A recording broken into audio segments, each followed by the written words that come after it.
Yep. All right, council, let's get underway. This is the regular council meeting for the town of St. Andrews on Monday, February 5th, 2024, otherwise known as Councillor Lee Heenan's birthday, here at 6:30 p.m., taking place at the council chambers. And thanks to our friends at CHGO, we're also being streamed through Zoom and Facebook. Anyone that has any questions related to tonight's agenda, you can email pnopper@townofstanders.ca. Mr. Nopper will make sure to put that on the Facebook feed with the correct spelling of his email. So recording of attendance, it looks like a full table. I note that everyone is here. Thank you very much, council. And I do want to recognize that we are on the unceded traditional territory of the Peskotomuhkati people. Approval of the agenda. I need a mover to approve the agenda as circulated. I got Councillor Hurdle and seconded by Councillor Heenan. Any changes to the agenda this evening? Okay, call the question. All those in favor signify by raising your hand. That's everybody. That has been carried. Disclosure of conflict of interest. I'm going to step out in regards to just a communication piece in case there's some conversation that happens around Indulge, although all that money is for the local food bank. Kingsbury Garden does administer that that festival, so I just want to keep myself clean and away from it. So I'm sure you can appreciate that. Is there any other conflict of interest for this evening? Okay, not seeing any. So there is, thankfully, not that we don't enjoy them, no presentations this evening. So we're going to get right into the approval of the minutes. So there is only one set, so I can go slow. So it's the minutes of the 24/01/15 regular council meeting of council on Monday, January 15th, 2024 at 6:30 p.m. Could I have a mover for those minutes? Deputy Mayor Akji and a seconder. I've got give that one to Councillor Blanchard. Any changes to those minutes? Councillor Ware?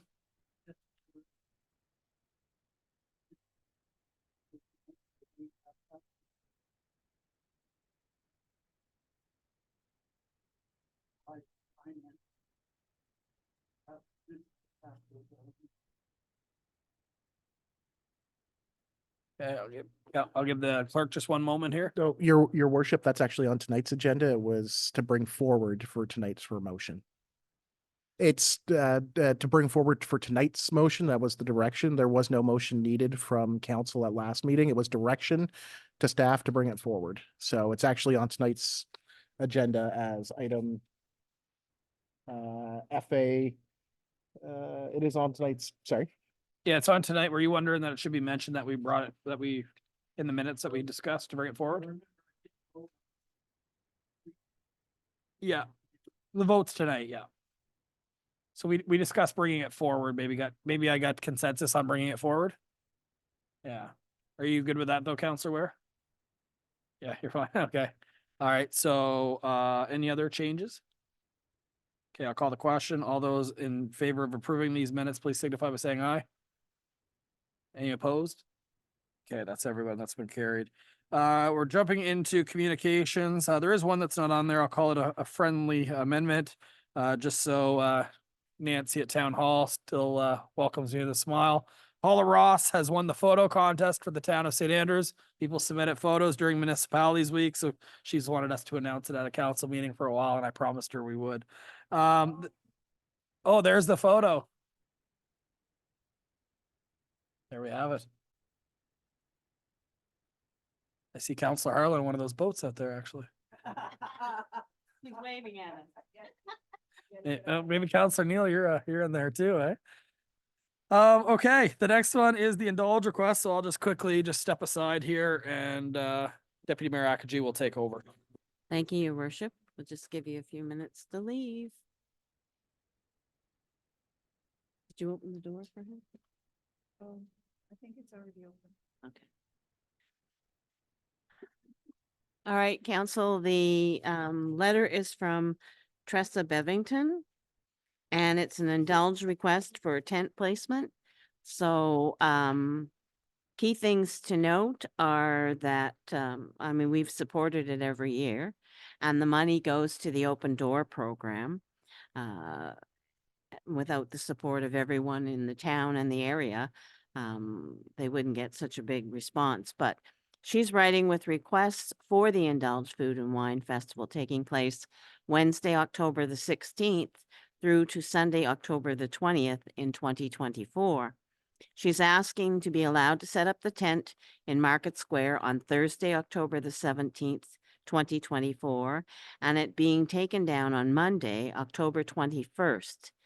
If this is not an option due to the work being started on the waterfront, that we will be allowed to set up the tent where King Street and Water Street connect.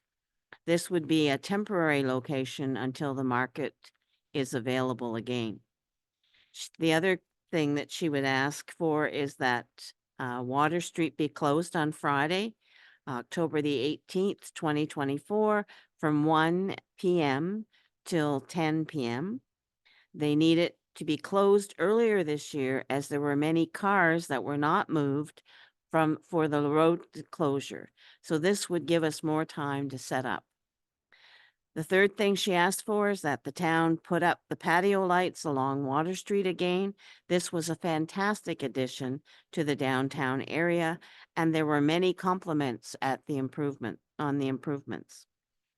And the fourth thing that she would like is that the food trucks be allowed to operate on Friday night during the Taste of St. Andrews. She would also like to be allowed to operate on Saturday as well. It's hard to attract many food trucks because of the distance for them to travel for a 3-hour period on Friday. So if they were able to operate on Saturday as well, it would add to the festival. So, and she asked that we respond as soon as possible. So now I open it up to you, council, your responses. Councilor Heenan. Yes, your worship. I just looked up on the calendar. October the 14th is Thanksgiving weekend.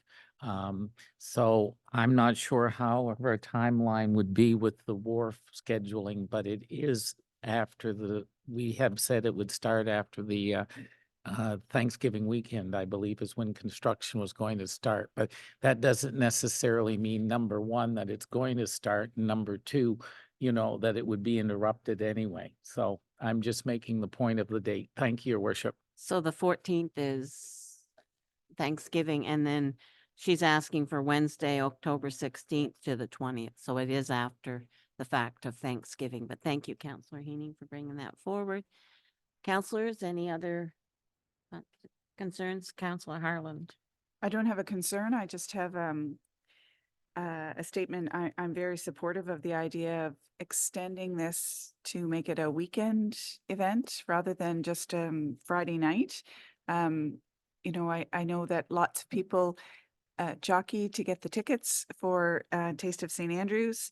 But the idea that some of the food trucks would still be around to provide offerings on Saturday, I think is a wonderful addition. I think that's great. And I only think that it will bring more people into our town. So I think that's a great idea. Thank you, Councilor Harland. Anybody else? Okay. If I may, Knopper? Deputy Mayor. Sorry, you're right behind Councilor Knopper. Mr. Knopper, so I can't see you. No, that's all right. I know. And thank you there.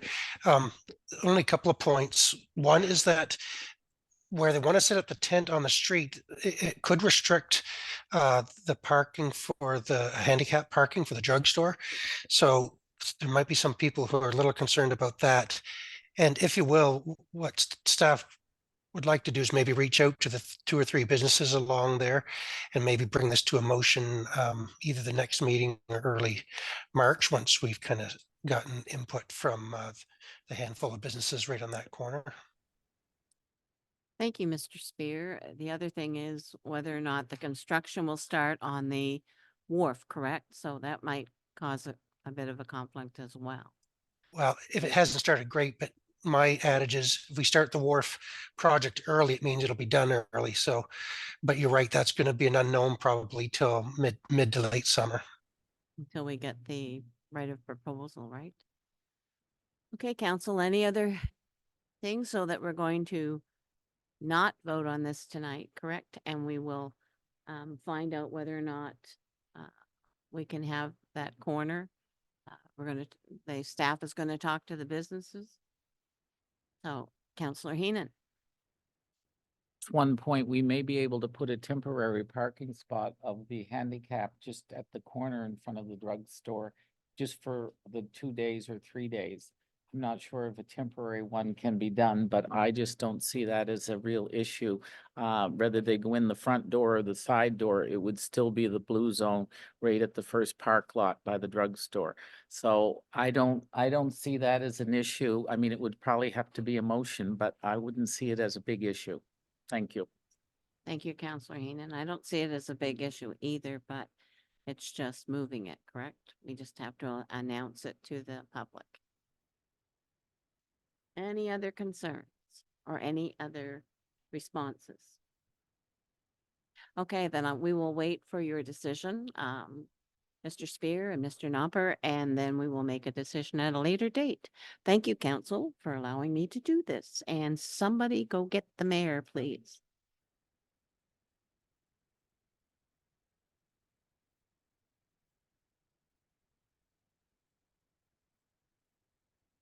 All right, the next thing under communications is National Dental Hygienist Week, April 4th to 10th, 2024, which is a request to light up town hall.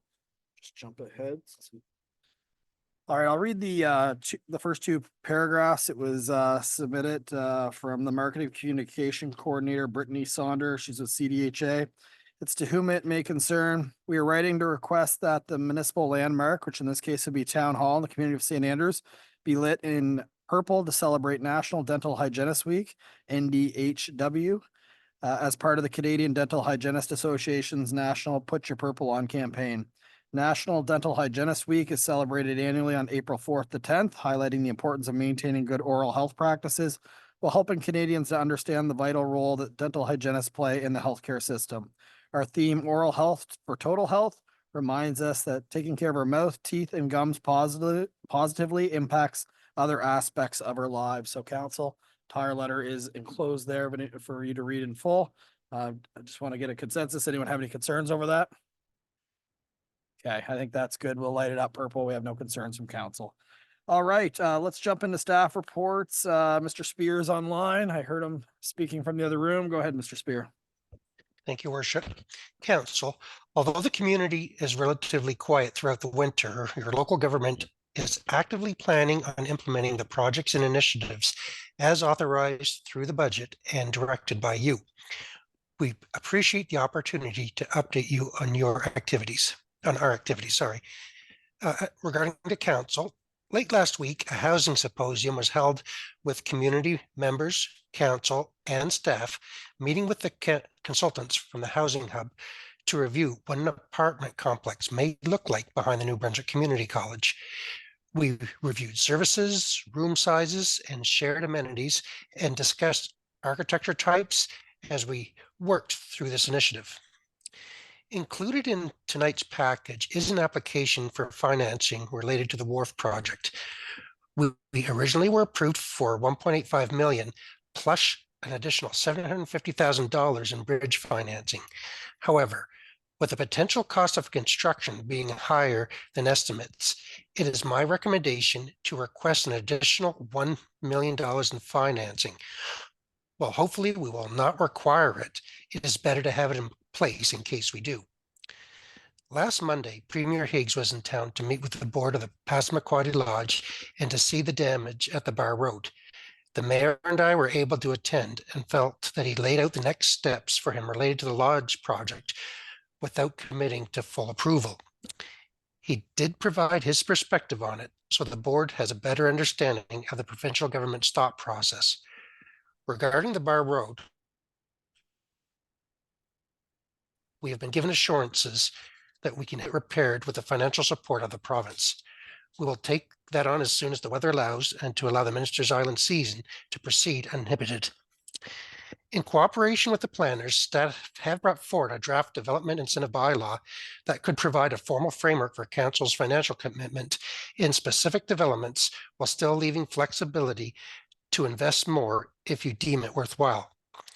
There's also a section that encourages accessory dwelling units to infill on existing lots. Under administration, last fall, council approved postponing the trail contract until this spring in hopes of better pricing. The Trail Committee is reviewing options again on February the 8th, so this Thursday. Originally, council approved the new trails from Cemetery to Bar Roads and along Water Street near Langmaid Park. If this is still the preferred route, we can move to the final design and tender. Otherwise, we will circle back to you in late February. We are privileged to be chosen by the New Brunswick Lung Association and the Canadian Department of Health to take part in community-wide radon testing. They have incomplete data for this area and are using this opportunity to determine the need for remediation or further testing. They will be at the arena on Thursday, February the 8th from 3 to 8 p.m. with a seminar presentation from 5 to 6 p.m. There will be 400 kits available. If there happens to be any kits left over, we will bring them to Town Hall for further disbursement.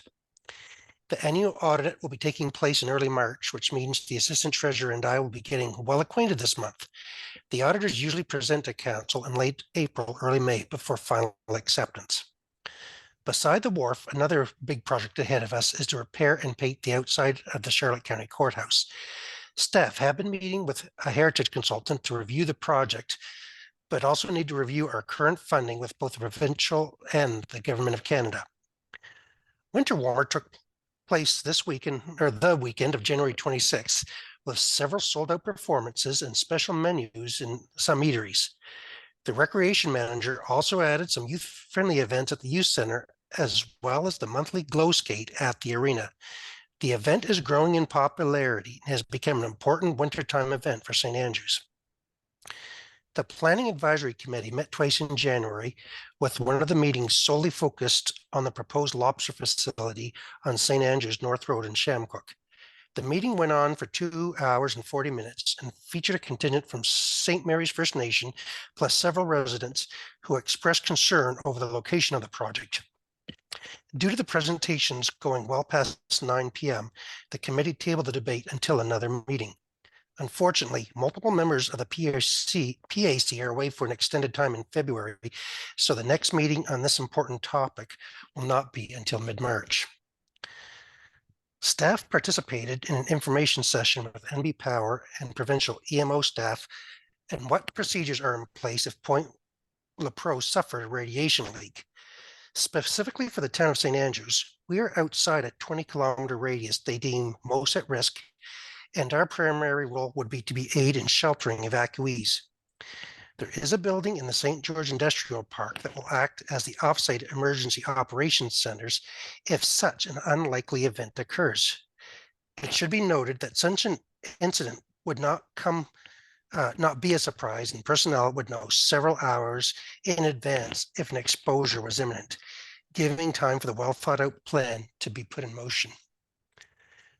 Services, the St. Andrews Fire Department had a very busy 2023 with 187 calls highlighted by the Stein Lake Forest Fire, as well as the December 18th storm.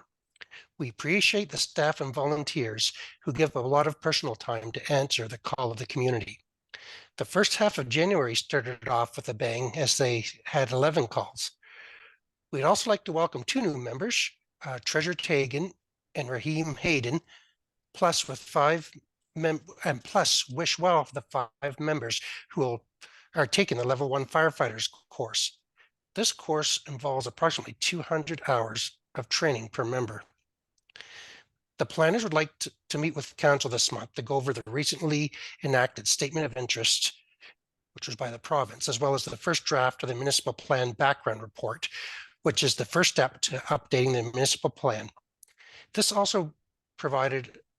They also provided a year-end update, which showed 120 permits being issued for our area, which include 53 dwelling units, $96,000 in fees, and total construction value of $15,468,000. Except for the 2 wind events, the weather in January was unseasonably favorable and allowed public works to focus on other things, such as facility repairs, tree and brush cleanup, and dealing with the aftermath of the incredible storm surges. As a reminder, we have a after-school public skating meant for youth. Tuesday are ages 6 to 12, Thursdays is for ages 13 to 18, and all youth can come in on Friday afternoon. The times are 3 to 5 p.m., but subject to change because of tournament schedules. We are also implementing a new recreation system, which is an IT system that will provide more flexibility in managing rentals. And within a few weeks, users will be able to make inquiries on their own using an online reservation system. In conclusion, we've had a few questions about limb and brush removal. Please leave any debris on your property and we'll open up the yard for drop off in the spring. If roadside, it could be hit by a plow and be scattered, damaging our equipment or possibly injuring the operator. Here's hoping that the snow stays north of us for the rest of February and we'll get an early spring in 2024. Respectfully submitted, Chris Spear, CO Treasurer. Thank you And I very much. will say, Your Worship, that Treasurer's parents really knew how to name him well. I wish I had known such a name existed. Yeah, no, it's an exciting for you. The snow is definitely east of us right now, maybe not north. Anything you want to add for the financial summary that was put before council before the meeting? First, my apologies for being so late in the process, but we're going through the year end and trying to get it somewhat. I will remind council that it's won't look like the PSAB statements that the auditors will produce in a couple of months. I'll also add that we had a bigger surplus than anticipated because of the lack of snow previously mentioned. And we also received a couple of grants late in the year that were unexpected, which is a good thing, but it did take our surplus up higher than I'd originally hoped. Thank you, Mr. Spear. Any questions from council on the staff reports or the financial reports before you? Councillor Heenan? Yes, Your Worship and Mr. Spear. I just want to point out about the radon testing kits that they are free to the public, correct? Correct. I just $60 wanted to value. make sure Yep. that the public knew that. Thank you, Your Worship. Thank you, Mr. Spear. Yeah, both the kits and the testing, Your Worship. So just to add it quickly, the kits are small, like almost like it's smaller than a key. You'll set them in your house for 90 days and then we'll have a collection sometime, 3 months after the fact to collect them all and send them back to the labs for testing. And then each individual homeowner will be notified. And then the town will be given kind of an overview without identifying the issues on a per property basis, just what it looked like in general for the area.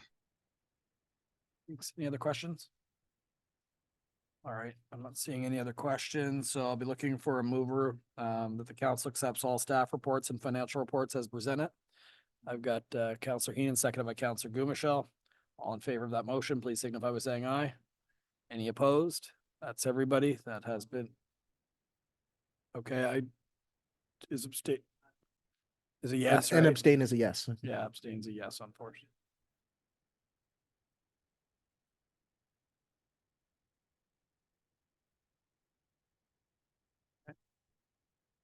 All right, so council, we're getting into the introduction, consideration and passing of bylaws.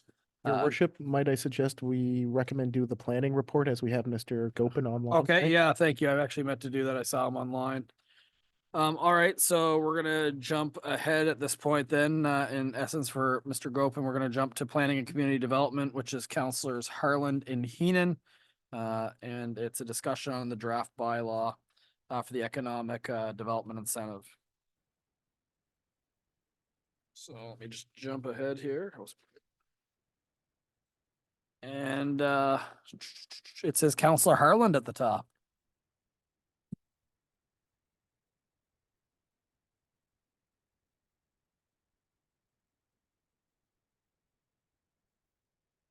So this is reference number PED 240209. And the subject is discussion on draft bylaw economic development incentives. Background, the town of St. Andrews is looking to implement an economic development incentives bylaw for residential, commercial, and industrial development opportunities. The goal is to create a standardized process for supporting development initiatives in the community. Please see the attached staff report and draft bylaw for more details. Staff recommends hosting a public hearing of objections before moving to the first reading. And the motion is that the Council of the Town of St. Andrews sets the date of Monday, March the 4th, 2024 at 6:30 PM at the W.C. O'Neill Arena Complex Council Chambers for a public hearing of objections to the proposed draft bylaw number 24-02, Economic Development Incentives in the Town of St. Andrews. And I so move. Thank you. A seconder, and then we'll discuss it. I've got Counselor Heenan. Discussion open. Mr. Gopin's on the line. Counselor, would you like just a quick run through by Mr. Gopin, because we haven't really discussed it? Counselor Blanchard. Just a quick amendment there. It does say submitted by Councillor Blanchard, and Councillor Harlan actually submitted this, so just at the top of at mine anyways, it does. Okay, we'll update that for the minutes. I was wondering that as well, but I thought you were just keen on this one. Yeah. All right, I think hearing from Mr. Gopin on this one would be good, since council hasn't really discussed it at great length.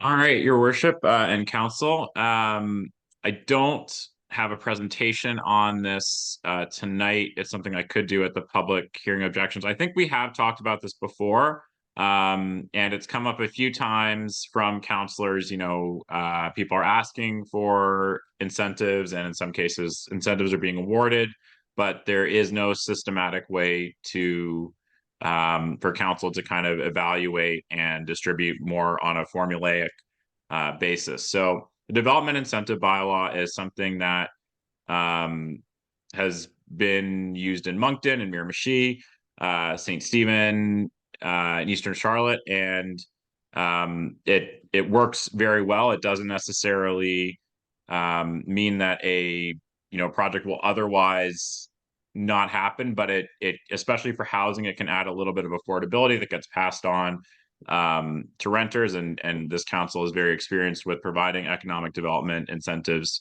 for housing projects, and this would deal with that, and it incentivizes generally in specific locations, but given the expansion of St. Andrews and not everywhere being serviced, the idea of accessory dwelling units being incentivized. So that's something that homeowners in Shamcook and Bayside can take advantage of. And then there's two other streams as well as residential development. There's commercial kind of downtown development. So that would be in the historic business district. And there is industrial and institutional development. So that's related. The institutional side would be related to things around the area of the biological station and the Huntsman, and then industrial would be in the Port of Bayside. And there's some specific criteria. There's some bonus points that you can get for meeting certain energy efficiency standards, walkability.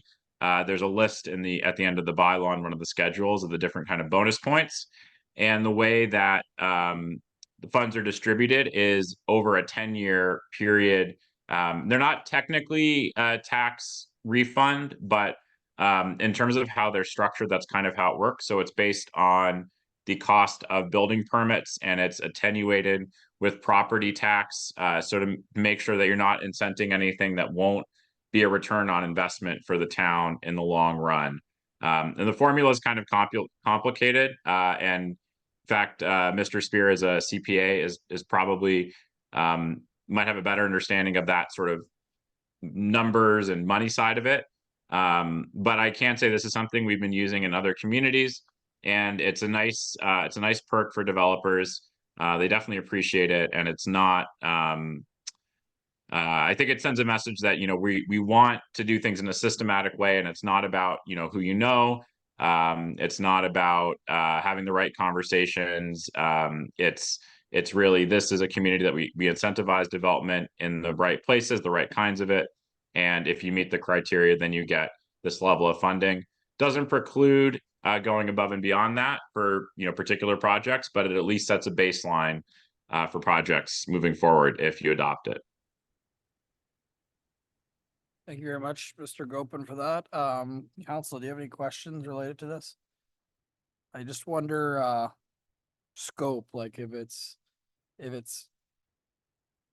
a development in the commercial development zone, is that something we really want to necessarily have as an incentive? Like, what I'm trying to get at is, it's one thing if we're building affordable housing, it's another thing where we want to keep the look and feel of our community. And I know there must be some process in here where we can say we don't want to fund this one, but like, I haven't heard from council that we wanted to necessarily jam pack our commercial zone and change the look and feel. Like when you see those old pictures of St. Andrews and then 50 years later, you look and you can still see the same community. I just question with this development bylaw do we want to hit it all, right? That's what I'm wondering, or do we want to concentrate on affordable housing?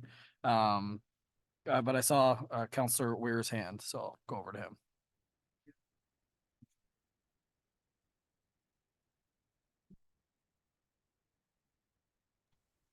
Your worship, could Councillor Weir turn on his microphone? I had some confusion going through it in that it appears the developer must have a building permit and the zoning must be in place before they can make the application. So they're pretty well committed at that point, I would think. It also appears as though there's no deadline other than 1 year after completion of the construction. So I guess the point I'm making with that's not an incentive program. That's a bonus program. You know, there's no incentive if you've got to do the whole project. And then you might get some money at the end. That's a bonus. That's not an incentive. I draw a big line between the two. First, comments on the Port of Bayside. I notice on our website, and it's in here again, it's not the Port of Bayside, it's the Champlain Industrial Park. And Champlain Industrial Park takes in all the industrial land that is located in that area. Port of Bayside is just one of the businesses operating within the industrial park. There's Skretting, there's Lineage, there's Carver Materials. It's all kinds of companies operating within the industrial park. Connors Brothers or the old Connors Brothers warehouse is up at the top of the hill. So I think we've got to get away from, we got to recognize that we now have a bona fide industrial park within the town limits and start promoting that. The park will be difficult to promote. All the land on the water side of 127 is privately owned. The only land that is owned by the province and the industrial park is on the east side of 127. And we all know that's the watershed, and it would be very difficult to do much in there. I think the only thing that was ever put in there was Burl Taylor built a sawmill back in the 1980s, which is now sitting there slowly deteriorating. So I don't know where the template came from for this policy, but I think we have to have a hard look at it to make sure it is an incentive policy and not something that the project's all done and then we decide whether we're going to give them some money or not. I don't think that provides an incentive. That's just my personal feeling on it. And in looking at it, about the only thing in this policy that applies to Shamcook in particular is the building on the additional suite to rent. And the only thing that applies to Bayside is the industrial park, which has been there anyway. So, and there's not much probability of development there since Lineage owns in excess of 50 acres of land. So I thought I saw somewhere that development could not, should not be able to be seen from the river, from the water. Anybody that has gone down the estuary in a boat knows that you see Bayside. You know, it'd be very difficult putting any industrial development there that could not be seen from the water. So, and I don't know where I saw that. I apologize. Those are my comments. I just think we have to have a better grasp on what we're trying to accomplish before we go to the public.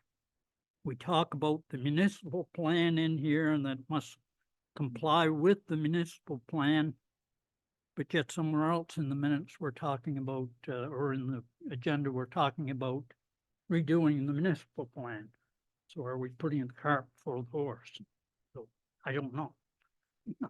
Thank you, Councillor Ware. I think your comments in a more roundabout way line up with some of the things I was saying. So I'm not as concerned about it. I guess if I was providing affordable housing, getting money in year 7 still helps me subsidize the affordable housing, so I can see the value in that. It's a small number and the overall project cost, I think, is maybe where you're coming from. Is it enough to make someone jump at a project that otherwise wouldn't have? That could be up for debate. But where I'm kind of aligning is I almost see B as I've never heard this council. I know we want to do densification, but I've never heard us really want to encourage a whole lot of development in our downtown historic business district. And I think that's what stream B may incentivize. And I don't know if that's not something that we actually want. Again, it goes back to those photos looking the same as they did 50 years ago. In stream C, my concerns that are kind of lined up with you is stream C is almost a case by case basis, and a set formula doesn't really work. Like, what is opportunities New Brunswick giving the development? And the other thing is, it might be the value of the development, but we also know that the value of developments in the province of New Brunswick, sometimes there's different taxes systems for big business.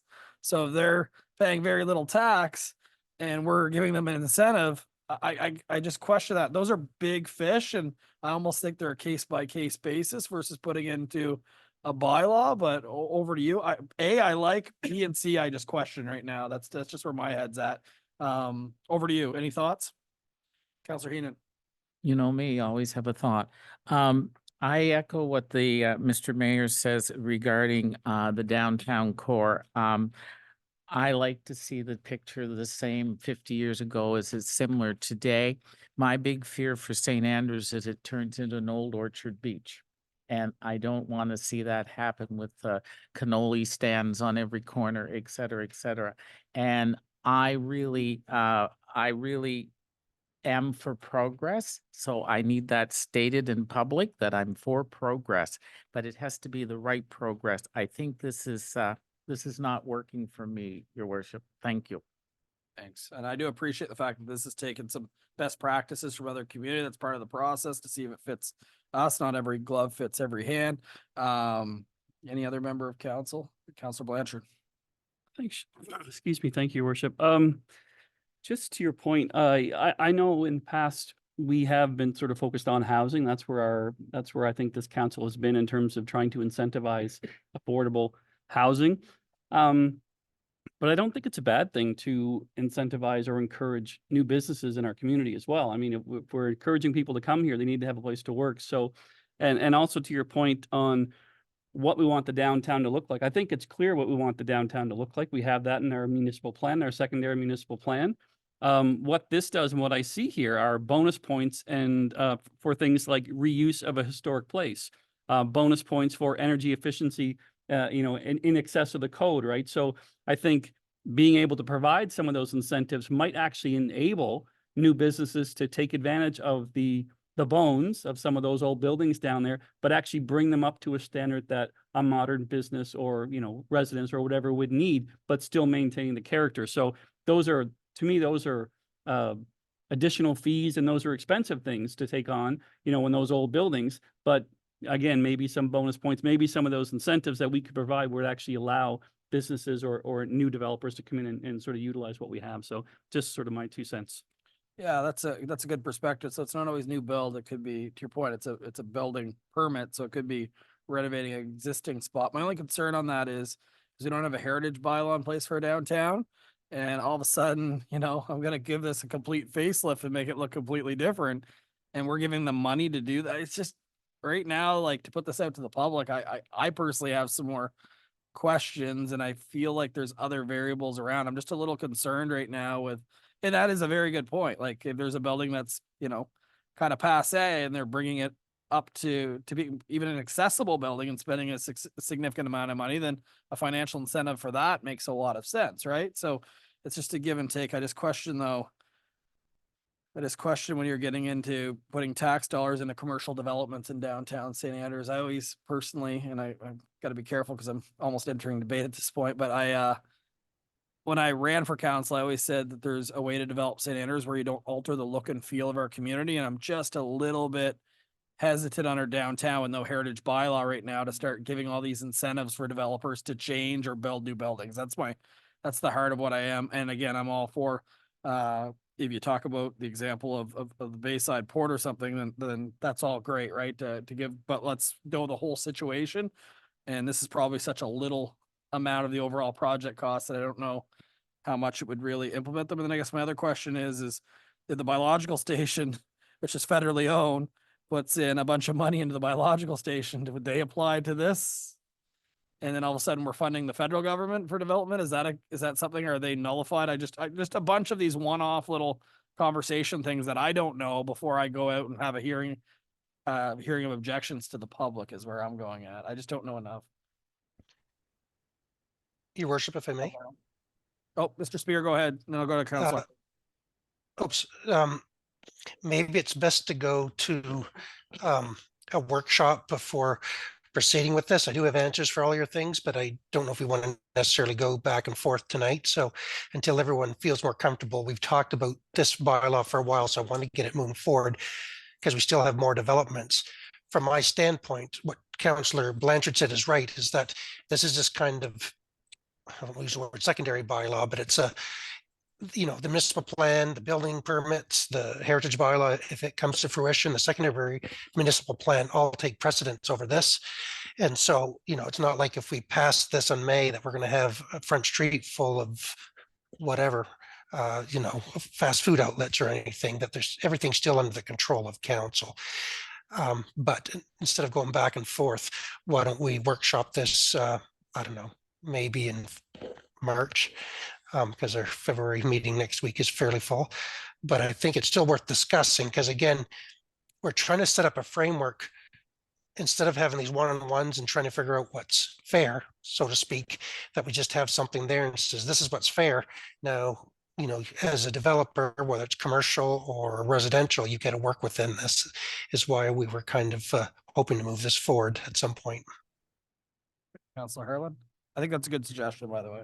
Yeah, and I was going in the same direction. I guess for me, to Councillor Weir's point, I do wonder if it's a bit of putting the cart before the horse. It doesn't mean that we can't workshop it and understand it better. But until we get take a look at what potentially a historic bylaw might be, and until we have an opportunity to do some work around our new municipal plan, our new integrated municipal plans, it's hard to understand where this fits. So I don't think we have to stop the process, but I would think that workshopping it might be a better solution than taking it to the public for a public hearing of objections. Okay, so what I'm hearing is maybe a motion to table. You are, yep. So, yeah. So I got Heenan to table, seconded by Councillor Bennett. Any discussion on the table? It's important to note, we do appreciate this being brought forward, as it is important to have a consistent, I guess you could say, incentive tool or development tool that Absolutely. all people that are interested in developing in our town can see. It's good to have the standard. So anyone else for the tabling? Any other questions or comments? Okay, all in favor of tabling, please signify by saying aye. Aye, your That's worship. everybody. This one has been tabled. Thank you very much. Appreciate it, Mr. Gopin and Mr. Spear, for helping us get through that one. Thank you. We'll be back to you. Okay, we're now going back to finance administration with deputy mayor. Actually, I think it was just the one under that one, right? Yeah. Thank you, your worship and council. FA 240207. And it's CPI staff and council wage adjustments for 2024. And the background is this. Traditionally, council has approved an annual cost of living increase for staff based on the CPI, as put out by Statistics Canada. For 2023, the New Brunswick CPI was 3.6%. See the attached document for additional details on CPI. Within the budgets, we estimated inflation to be at 3%. The following are the approved CPI increases over the last 3 years.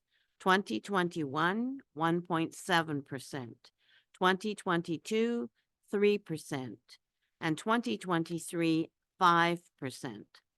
So the motion is this, that the council of the town of St. Andrews approves the annual cost of living increase for the council and staff to be set at 3%. And I so move this, your worship. Thank you, deputy mayor. Actually, a seconder for this one. Got Counselor Heenan, discussion. Counselor Heenan. Yep, here I go again. Seeing as the track record of last January, this council took a larger proportion when we amalgamated. I would not mind council not getting the 3%. I'm not talking about the staff. I'm talking about council. I feel we are here to do a job for the town, and I believe that town has been fair to us, and I would like to recommend the fact that we don't take the 3% council, not the town. I'm just speaking of council. Thank you, your worship. Thank you. So I've got a motion to amend from you. Is that correct, Counselor Heenan? And that would be just that the 3% applies to staff only and to omit the wording on council. Got sorry, that it would apply to staff and not council. And I second that motion. Counselor Bennett seconds that. Discussion on that amendment. Okay, all in favor of approving that amendment, please signify by saying aye. Okay, any opposed? Okay, that's been carried. So now we're just talking about the 3% for staff, just to be clear. Any discussion on the 3%? I'll be honest, I was kind of surprised it was that low based on what you're seeing at the grocery store, but that is the policy. Okay, if that, with that being said, all in favor of approving this motion, please signify by saying aye. Thank you, council, and that was definitely good leadership by you. Next motion.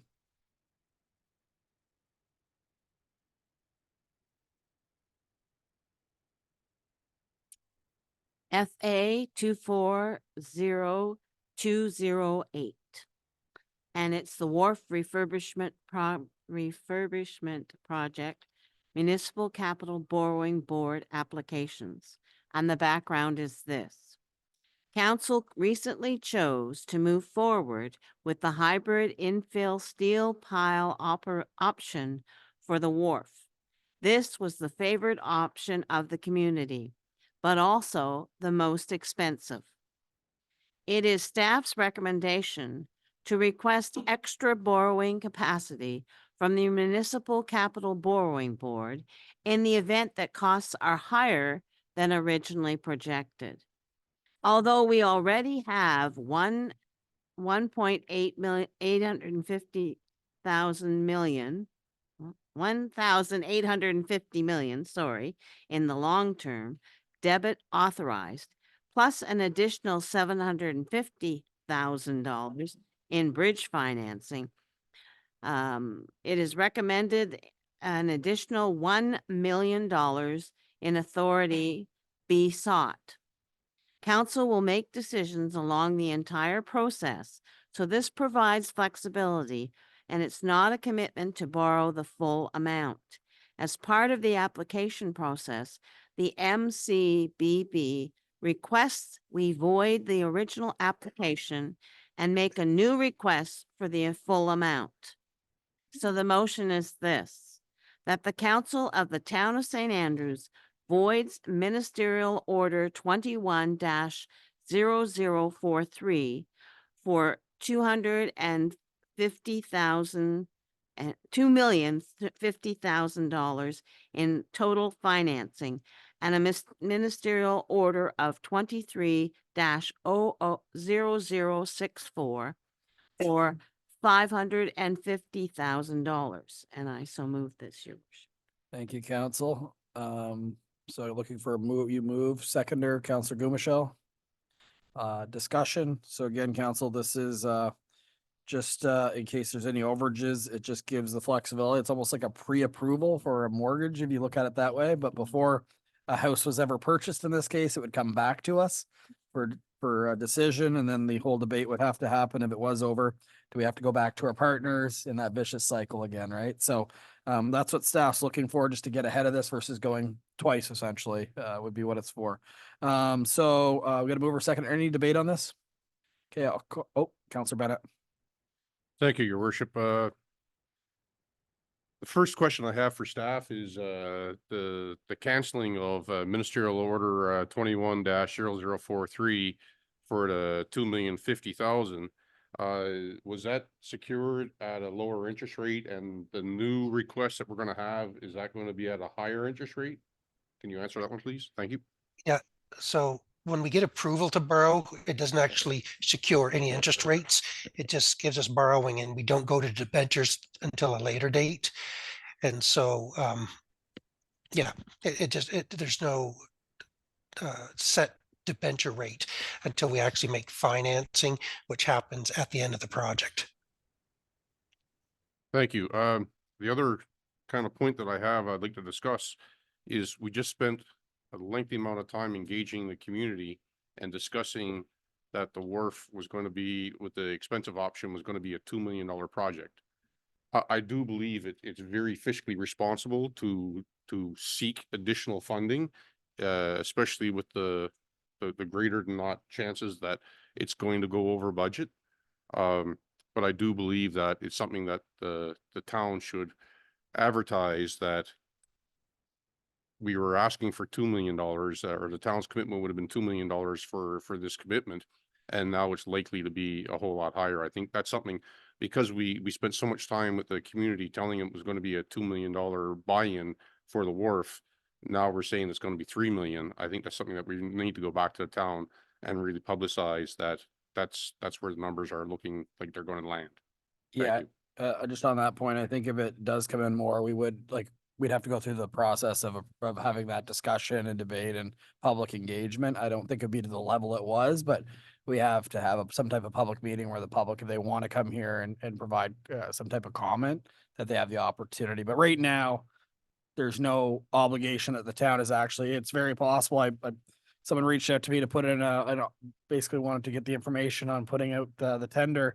So there is multiple companies that are interested. So maybe if, it does come back within the budget, but I think our concern is these engineering assessments are a year old. And when we go to tender right now, we see our engineering assessments, all of them unfortunately have been coming in way under when it comes to at least roads and sewers. And it's safe to say, but I hear your point. If we are doing, that's a significant amount of additional money that the public should be aware of, for sure.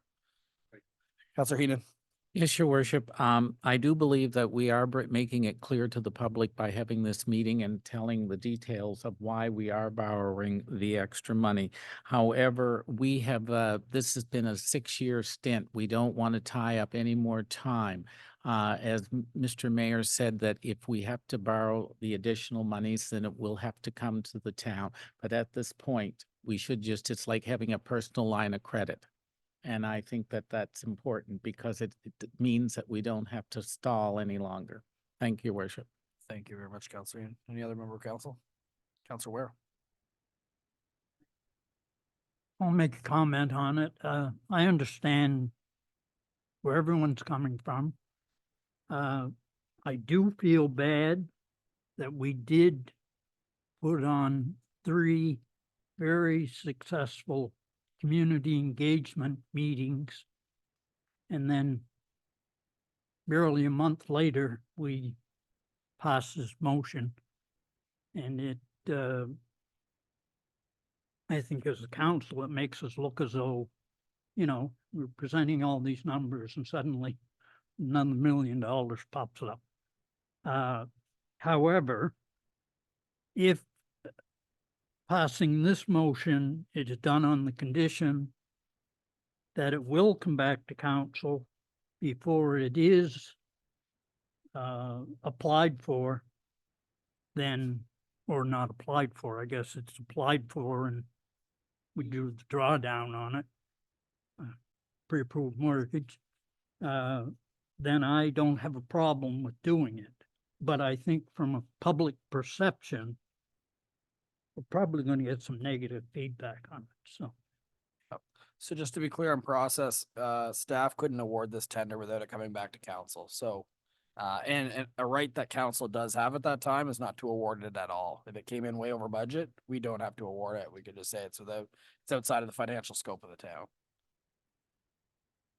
Any other questions on that or comments? All right, I'll call the question. All in favor of approving this motion, please signify by saying aye. That's everybody that has been carried. Next one. Thank you, your worship. The second motion is the municipality of the town of St. Andrews submits to the Municipal Capital Borrowing Board an application for the authorization to borrow money in an amount not to exceed $3,600,000 for capital expenses for the following. And the purpose of the general fund will be this: environmental development, Market Wharf refurbishment, and the amount is $2,850,000, and the term is for 25 years. And the second part is the Market Wharf refurbishment interim funding of $750,000, and that's over a term of 3 years. Total general fund, $3,600,000. And I so move this, your worship. This one goes hand in hand. Councillor Gumashell has seconded it. Conversation on this one. Very similar to the first, I'm sure, for discussion, obviously. All right, I'll call the question. All in favor of this motion, please signify by saying aye. Aye. That's everybody that's been carried. Thank you very much. I think you've got another one, yeah. I've got another one. I've got a whole bunch Yeah, tonight. more than another one. Mm-hmm. FA 240210. And it's the assignment of council portfolios as per bylaw number 23-06, procedural bylaw. So the background is this: with the recent passing of bylaw number 23-06, a procedural bylaw for the organization and operation of the Council of the Town of St. Andrews, council established new portfolios. As such, councillors need to be formally assigned to the portfolios. The new portfolios include finance administration, public works and public safety, economic development, business and culture, recreation and environment, and planning and community development. So the motion is this: that the Council of St. Andrews approves the following councillors to the portfolios. 1, Finance and Administration, Deputy Mayor Akaji. 2, Public Works and Public Safety, Councillors Mark Bennett and Steve Neal. 3, Economic Development, Business and Culture, Councillors Jamie Hurdle and Daryl Weir. 4, Recreation and Environment, Councillors Kurt Gumashell and Mark Blanchard. And 5, Planning and Community Development, Councillors Annette Harland and Lee Heenan. And I so move this, your worship. And again, I'll be looking for the seconder, Councillor Neal. Discussion on this one. All in favor of approving this motion, please signify by saying aye. Any opposed? That's none. That has been carried. Continue, Deputy Mayor. Thank you, your worship. FA 240211. Bylaw number 24-01, Chief Administration Officer Bylaw, first and second reading. With local government reform that took place in 2023, the Local Governance Act, Section 81, provides the Chief Administrative Officer with the powers and duties that council prescribes by bylaw or resolution. Each municipality is encouraged to create a chief administrative officer bylaw reflective of their community. Provided with this report is a draft copy of the bylaw, number 24-01, Chief Administrative Officer Bylaw for the Town of St. Andrews. The bylaw outlines this: authority under the Act, definitions, appointment of the CAO, relationship between the council, the CAO, officers and employees of the town, roles and responsibilities, performance evaluation, and enactment of the bylaw. As this bylaw is an administrative bylaw that is defined by the council under the bylaw number 23-06, procedural bylaw, it is recommended that a public comment meeting is not needed. If council is satisfied with the bylaw as written, council can then move to the first and second readings. So here's the motion: that the council of the town of St. Andrews grants leave for first reading, to bylaw number 24-01, Chief Administrative Officer Bylaw. And I so move this, your worship. I get a seconder for first reading, Counselor Heenan. Discussion on this one? Looks pretty standard. It looks like just a template that's taken more or less from the job description and probably what's written through the province. So through you, your worship, we did have a HR policy that actually outlined the CAO and the clerk's positions. The majority of this was taken from that and formalized into a bylaw. Very similar language for sure. Thank you. Any other discussion on that? Okay, call the question. Who would like to see me go to first readings? Raise your hand by saying aye. Aye. Anyone opposed? Oh, you're rewarded. You're gonna see first reading. This is bylaw number 24-01, powers and duties of the chief administrative officer for the town of St. Andrews. I will read it by title. 1 is authority, 2 is definitions, 3 is appointments, 4 is relationship between the council, the chief administrative officers, and employees of the town. 5 is roles and responsibilities. Pages are sticking together. 6 is performance evaluation, which is coming up around the corner. 7 is enactment. This was read the first time, the 5th day of February, 2024. Let's do it again for fun. Motion that the council of the town of St. Andrews grants leave for the second reading to bylaw number 24-01, Chief Administrative Officer Bylaw, and I so move this, your worship. Once again, a seconder. I've got Counselor Harland. Discussion on going to second reading. All in favor of approving this motion to go to second reading? Signify by Aye. saying aye. That's everybody. Here we go. Second reading. This is bylaw number 24-01, the powers and duties of the chief administrative officer for the town of St. Andrews. 1, authority, 2 is definitions, 3 is appointments. 4 is relationship between the council, the chief administrative officer, and employees of the town. 5 is roles and responsibilities. 6 is performance evaluation, and 7 is enactment. It was read the second time, this 5th day of February, 2024. Thank you, your worship. Thank you. I think you have one left. I do. This is my last one. FA 240212, and it's Human Resources Organizational Chart. And the background is this: with the recent approval of the new positions for the town of St. Andrews, an update to the organizational chart was needed. Please see the attached document for a review of the chart. Once approved, this will be added to the Human Resources Policy document for the town of St. Andrews.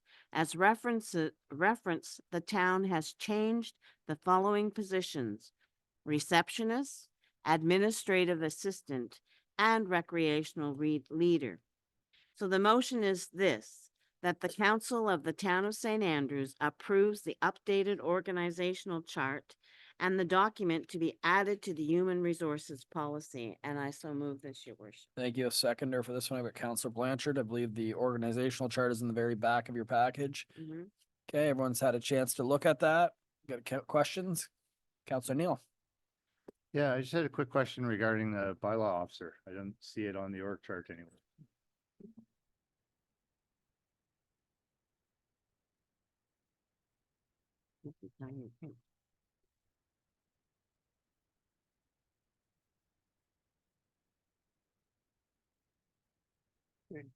Through your worship, he is correct. The bylaw enforcement officer is not located there, but it would be under both the clerk and the firefighter and the fire chief. So I'll have to make that Should modification we to it. table this and just bring it back? Cause if we approve it, aren't we approving what's before us? Correct. All right, I'll be looking with Counselor Neal's observation. He either has good glasses or good Zoom. Good. New glasses. All right. Ah. Counselor Neal, with your observation, would you like to make a motion to table that? I will make a motion to table this until we can have that position added. Okay, can we have a second with Counselor Bennett? Discussion on the tabling? All in favor of tabling, please signify by saying aye. Aye. That is tabled. Thank you very much, council. And now we're moving ahead to recreation, recreation environment with Counselor Gumashell and Blanchard. And this is keeping the suspense. I don't know which one's reading it. Which one is it tonight? This is Counselor Blanchard. Counselor Blanchard. All right, thank you, worship. So this is reference number RCS 240213. Request for proposal energy study award. So the town of St. Andrews has received funding from the Federation of Canadian Municipalities in the province of New Brunswick to conduct an energy study that will develop plans to reach net zero for the top 5 energy producing and greenhouse gas emitting facilities. The facilities to be included in the project are W.C. O'Neill Arena Complex, Water Treatment Plant, Wastewater Treatment Plant, Ross Memorial Library, and Town Hall. The town issued an RFP in late fall of 2024 and received 6 submissions. Globe for $136,000, HST not included. CBCL, $96,400, HST not included. Silk Stevens Engineering Excellence, $85,620, HST not included. Dillon Consulting, $84,223.50, HST not included. Sustainable Projects Group, $83,113.01, GST included. And Heisevent Sustainable Engineering, $65,000, HST not included. Note that the final decision on the RFP award is not solely based on price. The company has to meet the criteria, methodologies, and processes as defined in the Federation of Canadian Municipalities Green Municipal Fund GHG Greenhouse Gas Reduction Pathway Feasibility Study Guidance Document. That is a mouthful It is. for its title. This was included in the RFP package. Now, before I read the motion, do we have a presentation from staff on a recommendation? So council, staff reviewed and used the matrix that was provided in the tender package. Based on our reviews of the RFPs that were eligible, we would recommend going with Dillon Consulting for the $84,223.50, not including HST. Okay, so is that okay for you, Counselor Blanchard, to fill in the blanks on that one? Okay, then the motion that will be before council is that the town of St. Andrews awards the RFP energy study to Dillon Consulting in the amount of $84,223.50, HST excluded, and I so move. And a seconder for that one. We've got Counselor Heenan. Discussion. Counselor Heenan. Yes, your worship and Mr. Spear and Mr. Knopper. We've done business before with Dillon, have we not? Dillon was, through your worship, Dillon was just awarded the compost study. Okay, I knew there was Dillon somewhere. So I just wanted to make sure because we had good reports received from Dillon back then. So I just wanted to know for sure. Thank you, your worship. Thanks. Counselor Ware. I'd just like to speak in support of staff's recommendation. I don't know a soul at Dillon's anymore, but I used to know a lot of them. And they are a very reputable company, and I have no hesitation in Thank you, Councillor Ware. Appreciate it. Councillor Neal? Yeah, just for clarification, I think I remember from a previous discussion on this that they did have, the recommendation was coming based solely on, well, not solely, but based on the fact that they did have significant experience conducting these sort of feasibility studies. Through your worship, that is correct. They had a very detailed, so all 6 RFPs submitted were detailed, some more detailed than others. So there was one that we had to negate from the review because it was missing information. And based on the scoring, the information, the methodologies, and all the processes that were evaluated, Dylan's came out on top with, in the end, price was the last thing we looked at. We looked at everything else within the methodologies, the processes, and making sure that we're following FCM's guidelines. And that was strictly, FCM said it must follow these steps, and that's why the guideline was provided to them in this process. But they've done these in other communities, very similar to, if not follow the exact FCM processes. Councillor Hurdle? Your worship, it says here that the town has received funding from the Federation of Canadian Municipalities in the province of New Brunswick to conduct the study, but just for the record, doesn't state how much funding we've received. Through your worship, so through FCM we received $200,000, and through the province we received, if I'm not mistaken, about $20,000 for the project. Now we'll be able to go back. There has to be a contract signed with FCM with the consultant, and so we'll actually be able to provide some grant funding back for this. But to give council an idea, these 5 facilities can combined make up for 85% of all greenhouse gas emissions and energy consumption of all town facilities. Sounds like it will help us align to the target that we set for ourselves on reduction, right? So, anyone else? All right, all in favor of awarding this RFP energy study, please signify by saying aye to Dylan Construction. That's everybody. That has been done. All right, we are nothing under new business. Question period. Is there any questions online, Mr. Nopper? We ask them to raise their hand, then we'll come back to them. Does that make sense? There's nobody online, and I've received nothing through email. Perfect, thank you. Anyone in the audience have any questions this evening? Yeah, come on up to the mic so people at home can hear you, as well as Mr. Spear that's on the screen.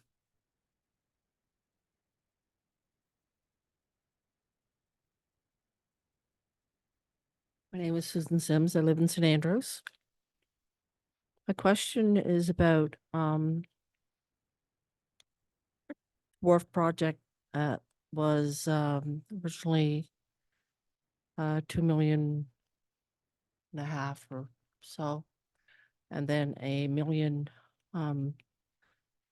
was recommended to be put in reserve for it. I want to know how that amount was arrived at, if that's standard practice. And if we do that for every project, expecting it to go over by in the vicinity of 50%, or what the rationale was behind that.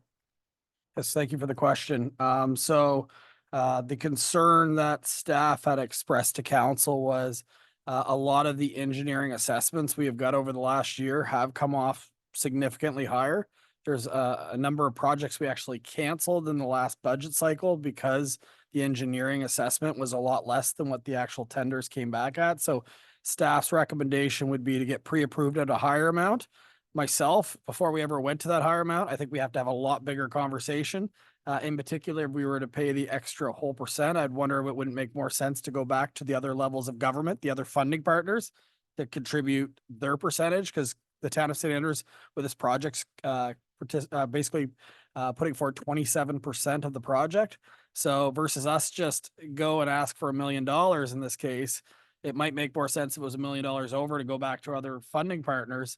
And then that way we'd only be paying 270. But what staff want to do is just approve this. So we know no matter what comes back with us, hopefully in an ideal world, this project comes back under budget. I'll believe it when I see it. The engineering assessments are about a year old, but that's the idea, was to get pre-approved. It's not a typical thing, but I think probably in the back of staff's mind is we've already gone through this process once before and it slowed the whole process down. So it's to get approved for the full amount. But before the council ever spent that additional amount of money, which is taxpayer dollars, there need to be a lot bigger conversation around this table. So it's just a pre-approval right now. What the project comes in at when we get the tenders will be debated. Your worship, if I may too quickly. And for Ms. Sims, and I agree, it is substantial, but the whole project is actually close to $8 million. So that additional is only about 12 or 13% over, which we've been seeing across the board for increases. The problem is that under our current funding arrangements, the town's supposed to cover it all unless we go back to them. And so we just wanted to make sure the council has options. And as the mayor stated earlier, one of the options is to say, this is too expensive, that we elect not to go follow through with this project.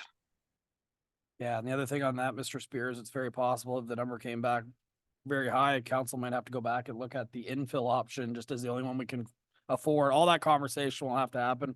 We don't know what's gonna happen. The only way we're gonna know is we put it out to tender and see what comes back. Okay, any other questions? I guess that's the only one. No one else? All right, so now we're getting into councillor and deputy mayor's comments. We'll go around the horn. Any councillor wish to speak? Councillor Harlan. Thank you, Mayor Henderson and Council. I just, on behalf of the organizing committee for the Mental Wellness Community Conversation, I just wanted to remind people that the event is going to take place on February 25th, Sunday, February 25th. Many residents would have received a flyer in their mailbox discussing the event and giving you the information in terms of registering. You'll also notice some lovely posters that have been put up around town. So we really encourage people, this is about how can we as a community become the most supportive, inclusive, healthy community. And so the event is looking at opportunities for us to improve our mental wellness. So please consider registering through the town of St. Andrews. You can either call or send an email.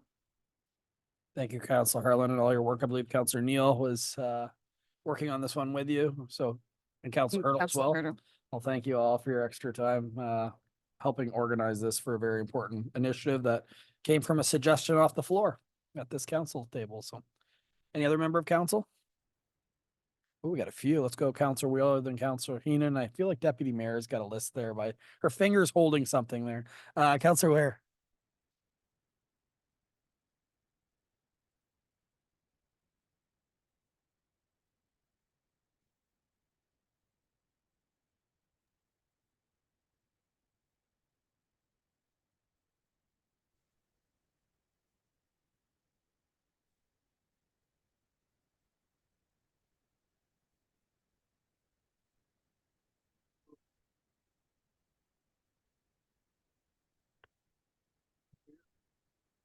Very well. Good presentation. Shows that these citizens are engaged. It's not interesting. It's about things that are happening here in town. And excellent. Around them. Councillor Weir, can you please put on your microphone? I Thank you. apologize. But when it comes to things that do affect them and the people that live around them, their friends and neighbors, they will become fully engaged. Two-way street. We're going to have to engage with them a little better also. The second thing is completely, I don't know, we keep talking about this heritage bylaw. And when I first saw the portfolios come out, Councillor Hurdle and I had economic development, business, culture, and heritage. I know heritage has been dropped. But I keep thinking that culture and heritage is almost a separate portfolio at this point in time, in this town in particular. I think our heritage and culture is very high on our list. And it does deserve a portfolio of its own. Just a comment for staff and for the rest of the council to give some consideration to. Thank you on that. Question for probably Mr. Knopper. Is that something that the procedural bylaw dropped out? Is that what it was? 100%. Yeah. So in the procedural bylaw, when we were reviewing the structures of it and it was presented to council, the heritage aspect was dropped from that because it was considered culture covered heritage culture of the community. And other than that, we heard no further discussion from council on the structure of the portfolios as presented. Yeah, so we'll just for, to be clear for council, the heritage falls still within the same portfolio. It's just the wording. Yeah, but it is a big item, especially with that project underway right now. Councillor Heenan. Yes, your worship and council, two minor things. First off, I would encourage anyone using the dog park to make sure that they pick up after their pets. I have been getting a few reports that it's not being done. And that was one of our stipulations, was that they had to pick up after their pets. So I remind anybody who's using the dog park to please pick up, as it was part of council's obligation to the dog park, that they would pick up. So I just wanted to bring that forward, and a reminder to the folks who use the dog park. Also, I get a lot of good reports about it as well. So we want to make sure that we get to keep it, and we want to make sure that it's maintained. I understand there's accidents. I'm not talking accidents. I'm just talking they let them in and they don't clean up. So I would just put a plea out there to the public and to the residents of our community that they just need to clean up. Second, Mr. Mayor, I just think it's quite an honor that New Brunswick Lung Association has chosen our municipality for this rayon testing. And I think we're very privileged because in other parts, it's very expensive to do this, and we are getting it as a freebie. So I want to encourage our people of the community to make sure they attend. We have 400 kits, and if they could be all given out, it would be a great coup for us. Thank you. Thank you very much. And just to add on that, Councillor Heenan, that those are available for businesses as well. If you have a business building, you can put it there as well. So it doesn't just have to be your home. And I'm excited to actually get a baseline for the community, obviously. It can lead to cancer, lung cancer in particular, to have a baseline when knowing so many people in our community. I know other communities as well have been impacted by cancer. I think if there's something we could do to have a little bit more education around impacts of our environment, the better off we are. So, anyone else? I know you're going to go. I'm just making Sure. sure. Your worship, just on Councillor Heenan's note about the dog park does have benches, garbage cans, and dog bags. They're all available in both the small and large parks. So if you don't have your own bags, we supply them as well.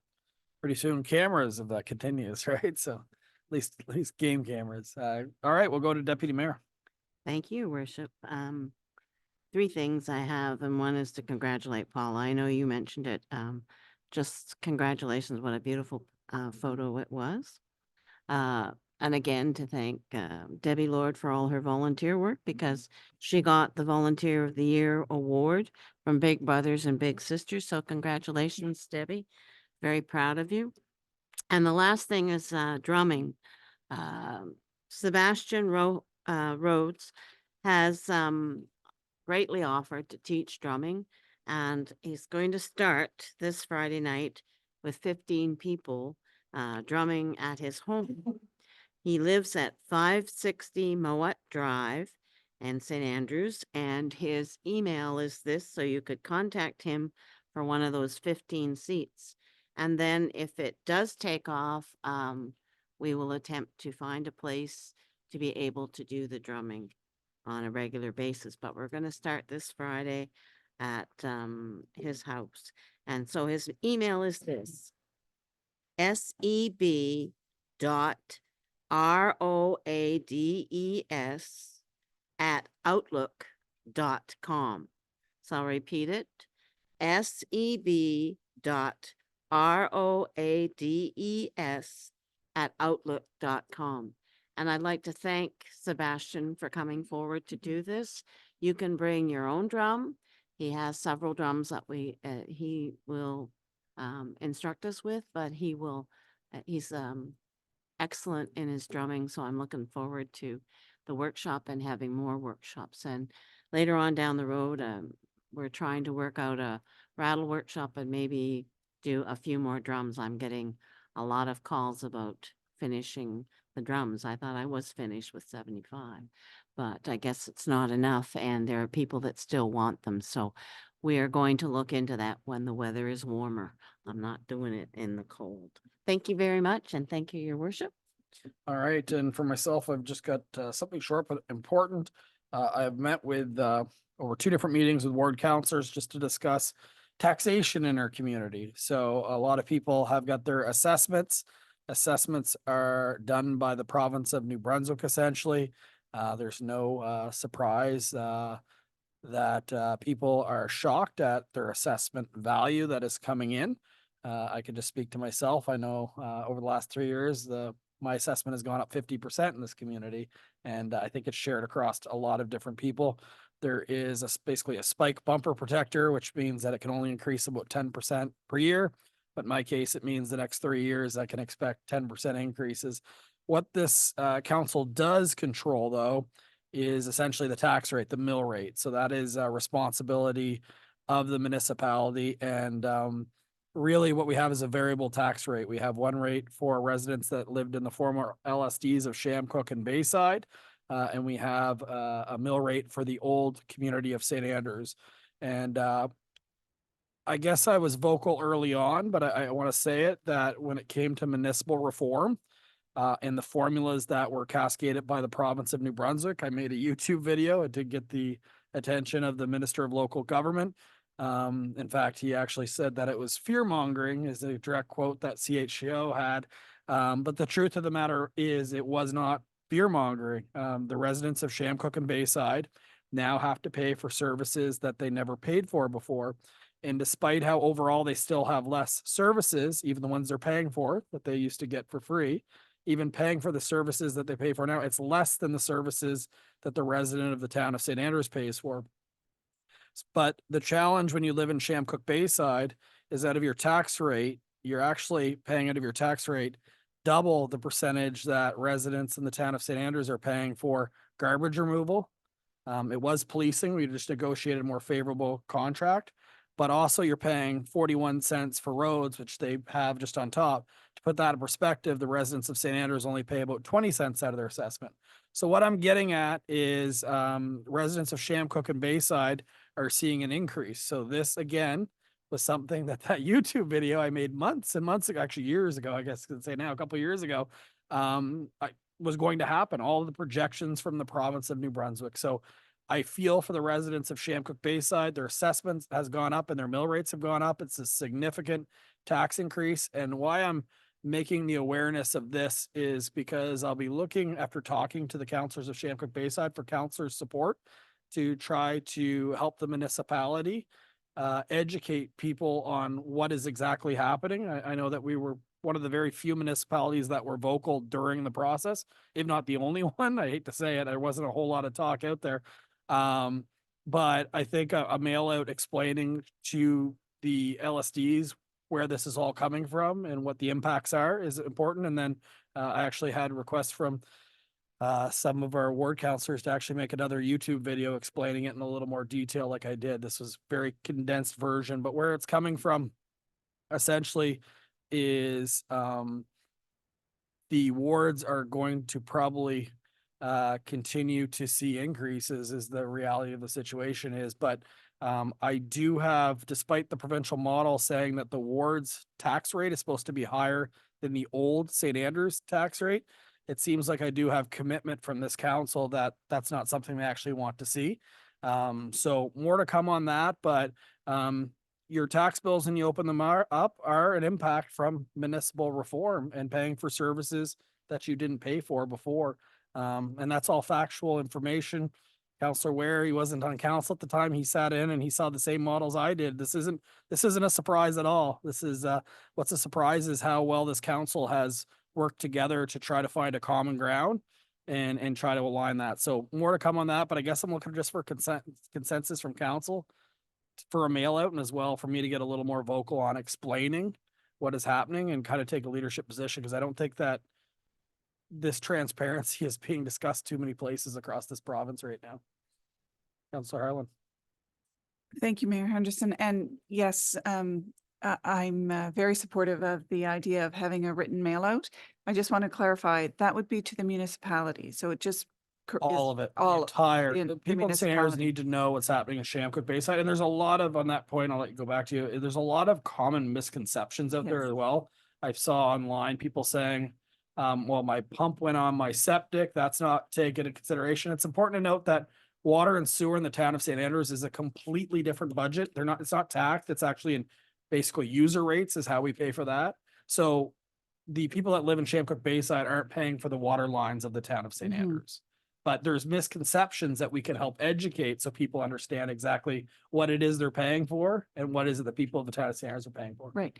And I think it's really important from my perspective that we have both a mail out so people can have something concrete in hand, but also that there be an opportunity to have a discussion or have some information come through social media. I think that that's a way of ensuring that we get a broad base. And it is important that we clarify the information for all residents of St. Andrews. And if I could just slide in one point in terms of what Councillor Weir talked about in terms of the people who presented at the PAC on Wednesday, or last Monday rather, this Monday. No, last Monday, today's Monday. There were people from the original town of St. Andrews. We still don't know how to describe our new municipality, but the original town of St. Andrews, we had people presenting from their perspective as well around their concerns for the lobster holding facility. And I just think that speaks to the fact that we are coming together as one municipality, as an amalgamated municipality. And to me, I think that's great. Thank you, Councillor Helen. Councillor Ware. Well, as you mentioned, a lot of the meetings you were, I think the province missed the boat completely with this 1/3 thing. 1/3 of the cost should go. It might apply in some of the larger amalgamations, let's call them. But this one's not really typical. And you're right, it was a mess from day one.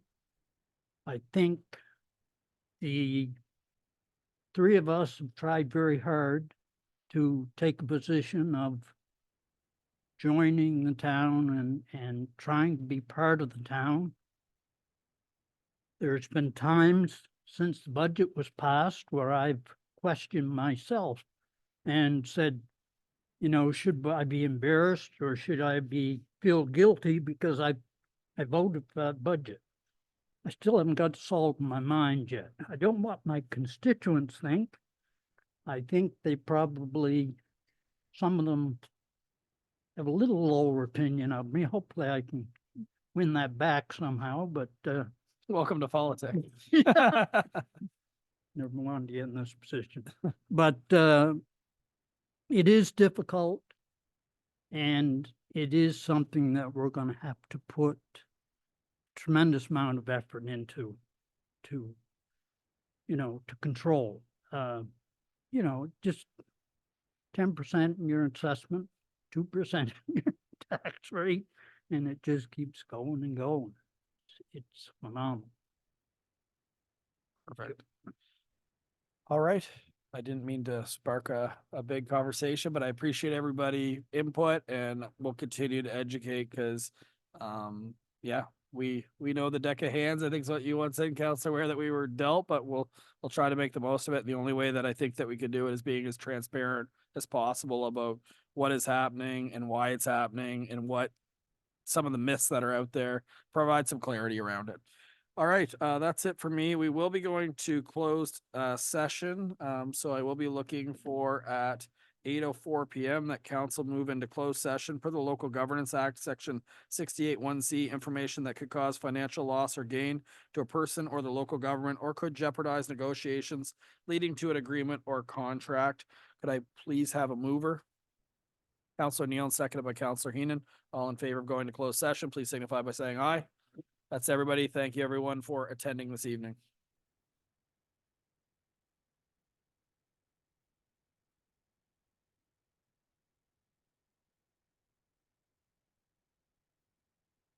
All right. At 9:03 PM, I'll be looking for a motion to come out of closed session. I've got Counselor Heenan, seconded by Counselor Blanchard. All in favor of coming out of closed session? Aye. We'll be looking for a motion to adjourn. Deputy Mayor Akji, seconded by Counselor Blanchard, because Counselor Heenan's got more tonight. All in favor of adjourning, please signify by saying aye. Thanks, Council.